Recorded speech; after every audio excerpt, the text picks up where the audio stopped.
আমি Ruma Roy, Ruma makeup studio and academy থেকে বলছি।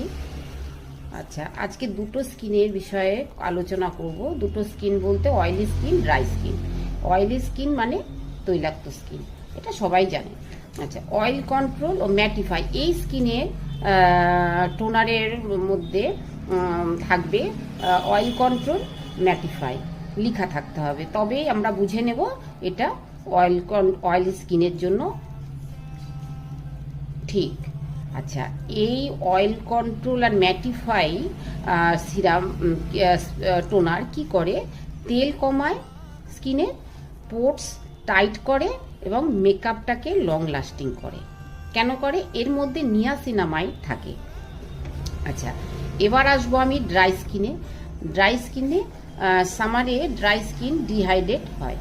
আচ্ছা, এর মধ্যে এটা হবে, এটার মধ্যে থাকতে হবে হাইড্রেটিং টোনার।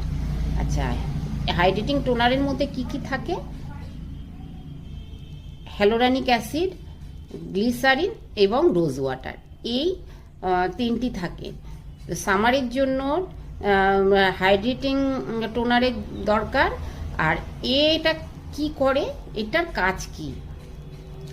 এটার কাজ হচ্ছে স্কিনে গিয়ে স্কিনে জল ধরে রাখতে সাহায্য করে এবং মেকআপটাকে ক্র্যাকি প্যাচি হতে দেয় না। এই দুটো স্কিনের আমরা কি করব? এই কিছু কিছু ব্যাপারগুলো খেয়াল করে করলেই আমরা সামার সিজনে দুটো স্কিনে খুব ভালো মতো আমরা মেকআপটাকে লং লাস্টিং করাতে পারবো।